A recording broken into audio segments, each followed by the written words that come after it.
Oh, hey, yeah. Nice to meet you, Charlie. My name's Scott. Scott Glasgow. I know the name's stupid. My parents thought it would be funny. Glasgow, Scotland, Scott Glasgow. Anyway, maybe they thought I would be a comedian. I don't know. Yes, I'm a comedian. Actually, I make a pretty good living at it. I know what you're probably thinking. Why is he so somber? Why does he look so sad? Well, Charlie, I kind of look at it like this. My sister, Kimmy Sue, her name is actually Kimberly Suzanne, but we call her Kimmy Sue.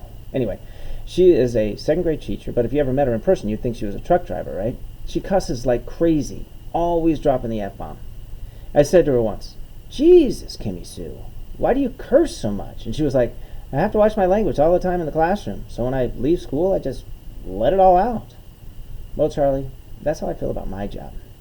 When I'm on stage, I have to really be funny. I have to pour it on and keep my audience entertained. Most of my sets are about 60 minutes these days. It could be really draining. So when I'm not on stage, I really become the opposite of that guy. When I'm off stage, I want to not be the comedian.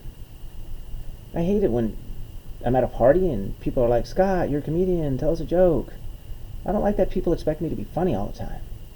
You don't go up to the proctologist and say, hey, can you show us how to do a prostate exam? See, like right there, you laughed and I wasn't even trying to be funny. No, what you actually say to the proctologist is, hey, did you see the 49ers game last night? Or how was your vacation to Paris? No one ever asked me questions like that. I do have a story for you, though. It was 2 months ago. I had booked some shows in Vegas, right? Vegas shows are fun, but some audiences can be obnoxious, and man, do they drink in Vegas. So I'm known for my shadow puppets, right? That's kind of my thing, my signature. I tell jokes, I tell stories, and I incorporate these creative, sometimes very elaborate shadow puppets into my show. People love it. I'm in Vegas, and I always wrap up my show the same way, right? I pick a male audience member to join me on stage. It has to be a male. So I have him face sideways with his back to me so the audience can see his profile. I have this big white screen at the back of the stage, for my shadow puppets. We have this bright light on him so his detailed shadow appears on the screen. I do this whole build-up thing, I make fun of the guy. I get him and the audience into the scene, right?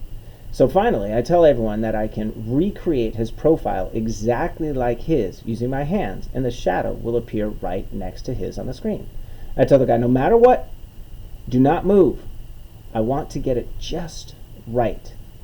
Now, this is true, of course, right? But mainly I'm telling him this because I don't want him to look at the screen.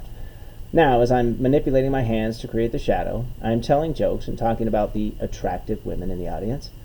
Finally, the shadow I create right next to his is a clearly defined hanging penis and balls. The audience roars with laughter. I tell them, wait, I'm not quite done. Now I start talking about how hot this guy's wife is. She is sitting right there in the front row, right? So, as I'm talking about his wife, my penis shadow starts to get bigger and starts moving up. Finally, my shadow is a full-on boner. The audience is going crazy, and you know what? You know what this guy does? He turns and he looks at the screen, and he immediately turns around to me and punches me in the face. He punches me in the face. He actually knocks a tooth loose. I know people look at comedians and think, this is so cool. They must really have fun lives, laughing all the time, entertaining people. Well, I'm going to tell you, Charlie, being a comedian can be tough.